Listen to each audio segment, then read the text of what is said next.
Greetings, Commanders, this is Pagan Horde, and for today, I would like to do a Mech Bay Talk about electronic warfare in Roguetech, which is very important, as we have learned.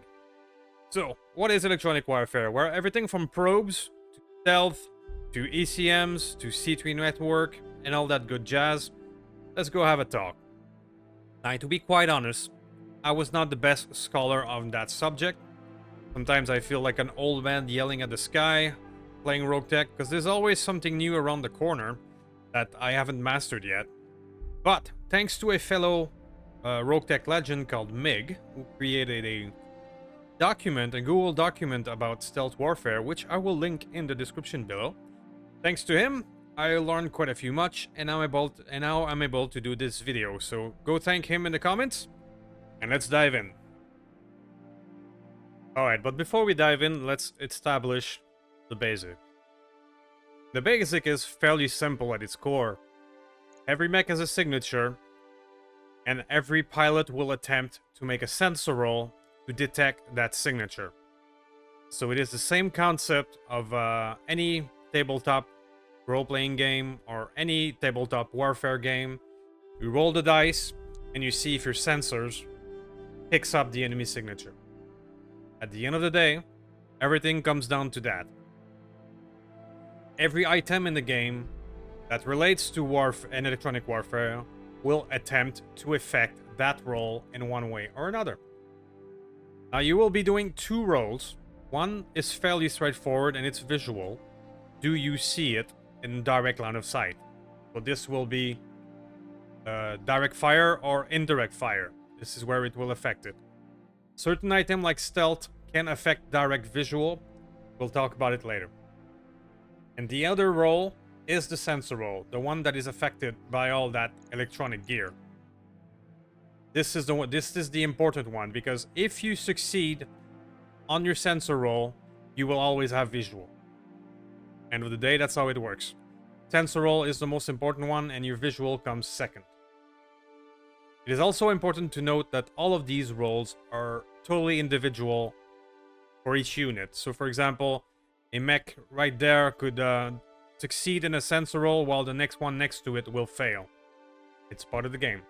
This is an individual basis and is affected by the pilot's tactic skill. Tactics is the thing that cares about sensor roll. Now there's a few other factors out there, of course. Heat. If your mech is overheating, it is much easier to spot. Terrain, hiding in a forest can make you harder to see. And our other various weather events that are included in Roguetech can make sensor increase or decrease.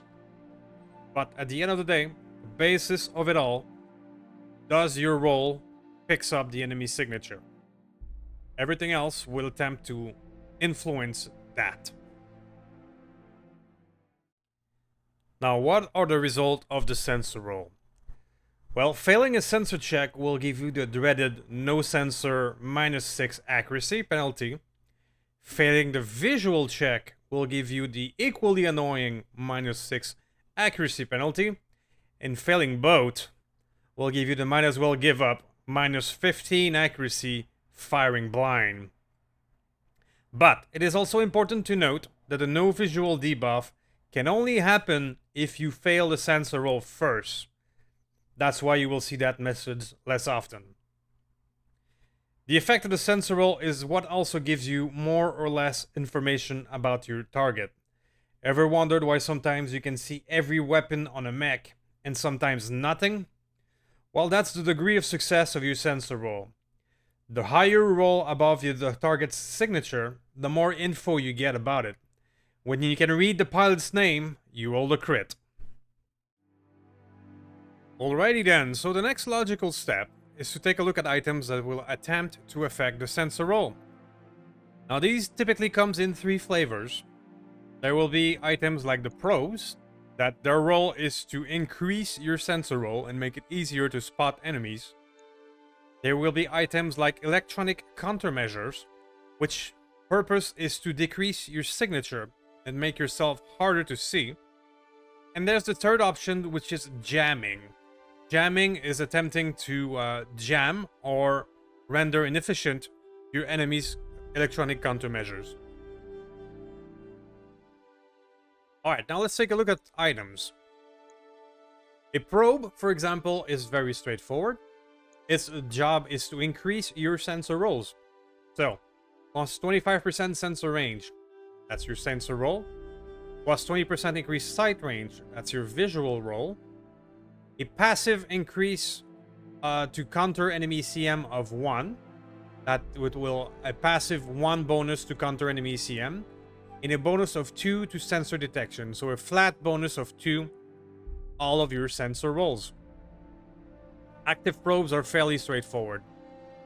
ECMs, electronic countermeasures, well, they have 2 modes, which is where it can be, and to be honest, I didn't know this until very recently, the difference between passive and active. But let's take a look at those. If we open this Angel ECM here, let's take a look at the bottom thing, the passive one first. So the passive will give you a passive electronic countermeasure of 5. This means that this Angel ECM will reduce your signature by a total of 5. And it will reduce enemy jamming attempt by another total of 5. This is, of course, when an enemy is trying to negate your own protection with jamming. Now here's the thing about passive and active. Passive gives you the bonus directly to the mech.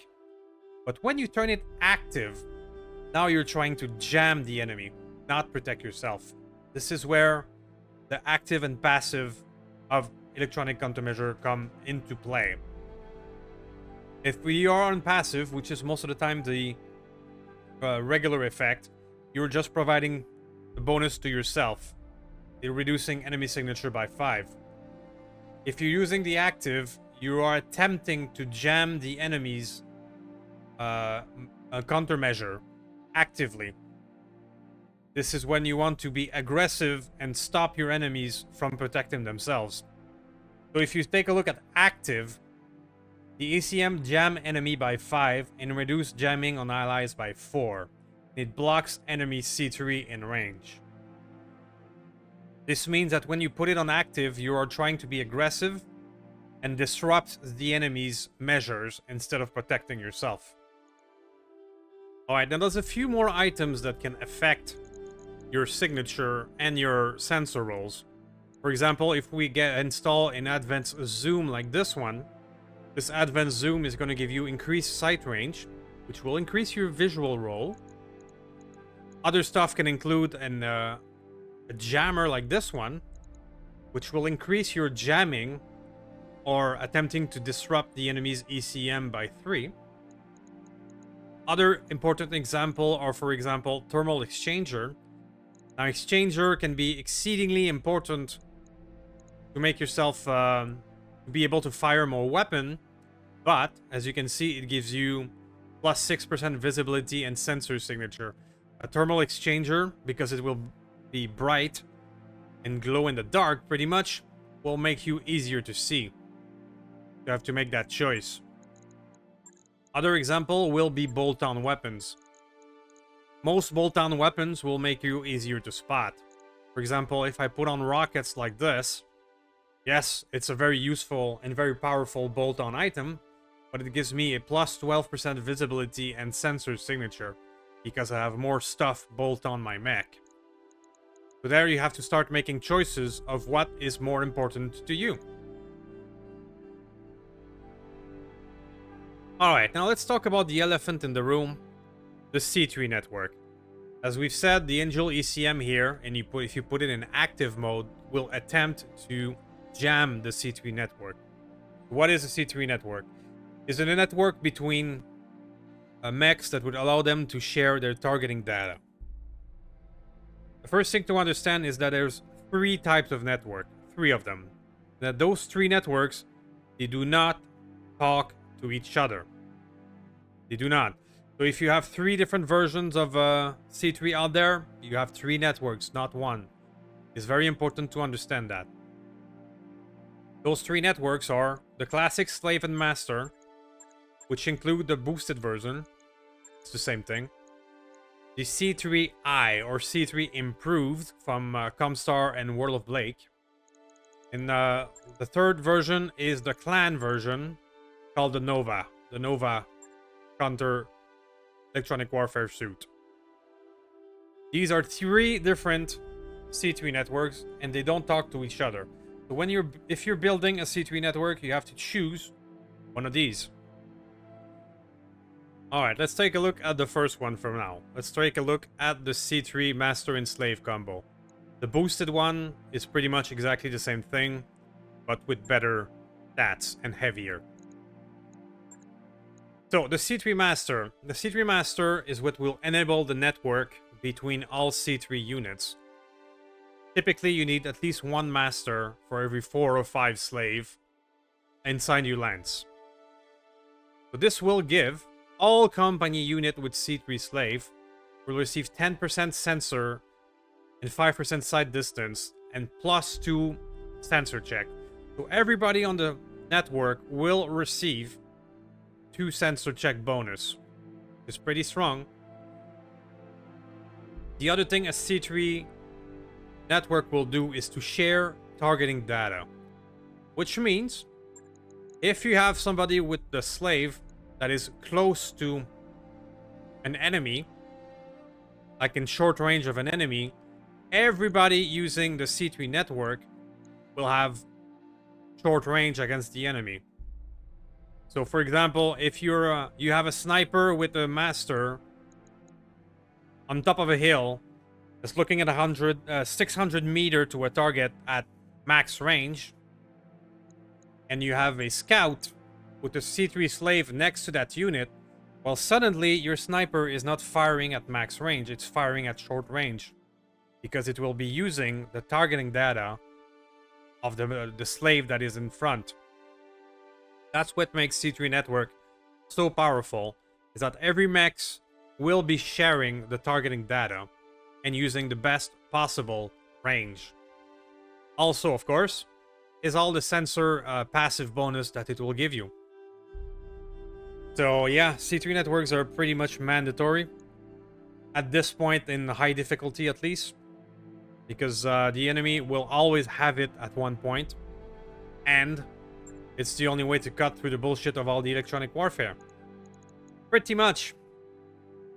So the second version is the C3 Improve. The C3 Improve, that one you can get it from World of Blake or Comstar. This one is pretty much the same thing. However, you don't need slave or master combo. You just put improve on everyone and it just does the same thing. So all company unit with C3I gear receive a non-stacking bonus of 1 accuracy. And +3 sensor and +3 side distance. So your other options in building a C3 network is just to give everyone a C3 improve. This way you don't need to do the master and slave combo, and everyone will be on the network. Now the third option is the Nova, which is what I've been trying to use in my playthrough myself, because it is a complete package. It's both a probe, an ECM, and a C3 network. So it is kind of the cheat code of not wanting to bother too much with it, and it always works kind of thing. It is, for example, a protected an ECM of 2, increase probe in distance by 15%, counters enemy by 1, 2 bonus to detect, and it is a C3 network with +5% sensors, +2% side distance, and 1 evasion pip ignored.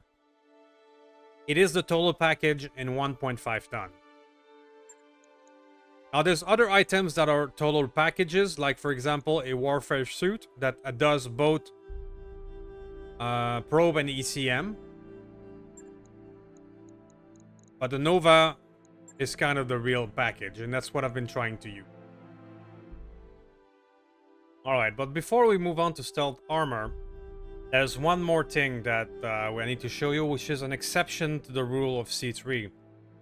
If you rare mechs out there, like this Anu here, have the Morrigan C3 improved quirk. Now, this means that this unit, and only these units, can talk to all the C3 network. This is the exception to the rules. Now, there's only a few mechs like a Hero Archer and these Anu that have the Morrigan C3I that can participate in all of the 3 C3 networks. But I would be remiss if I didn't mention them. They are rare, and it is the exception to the rule, but they do exist. So last but not least, we're going to talk about stealth armor. Now, stealth armor, like everything we've seen before, is an attempt to modify the sensor roll in your favor. Pretty much that's what it is. Now, the only thing is that it's going to come in 2 flavors. Stealth armor that is sensor-based and stealth armor that is visual-based. It would affect both sensor rolls and visual rolls effectively. So let's take a look at the first one, which is the null signature system. This is a sensor-based stealth. When you are wearing this armor, you have minus 80% sensor stealth signature reduction. That's a lot. And you impose a 5 sensor check penalty to everybody attempting to find you. Is also a lot, making you harder to hit by 2 at medium, 4 at long, and 6 at extreme. That is very strong, but it does come with a caveat. It is plus 15% weapon heat generated with active, and plus 10% heat per turn when active. The downside of this, as we've discussed before, is that a overheating mech, and the more heat you have, the easier you are to see. So if you're using an NSS like this and you're overheating, you're doing it wrong. You're going to be negating all the nice stealth bonus you're trying to achieve. The other point of the spectrum is the visual stealth, which is, for example, the void system right here. Now, the visual system is a simple fact that the less you move, the harder you are to see. Your job is to blend in and not being seen. It is reflected by the 5 charges of mimetic stealth visibility. So for every charge you have, the harder you are to hit by 1, and the harder you are to see by 1. But every time you move, you will reduce those charges. So your job with the void system is to not move and be hard to see. This is excellent for a sniper that wants to stand on top of a mountain without moving, for example. This is where your void system will shine. So, but with that one as well, you get plus 10% weapon heat generated and plus 10% heat per turn. So there's a caveat to it. And of course, that also comes with exception. For example, this Chameleon LPS right now will attempt to be both sensor and mimetic stealth. Visual and sensor stealth. This is a pretty rare one that is only found on a few mechs. As well as this rare AR-14 cheated beacon, which is both a probe and an ECM. That one is pretty rare and only in a few mech like this King Crab. Well, there you go, guys. That's what I wanted to talk to you about the electronic warfare system. At the end of the day, it's all about that sensor roll. There's a lot of items and a lot of different ways these items can affect the sensor roll, but it boils down to that. Let me know in the comment if I missed something. Please thank MiG for his incredible guide that will be, of course, linked in the description below. And of course, thank you for YouTube stuff, and I will see you next time. Thank you.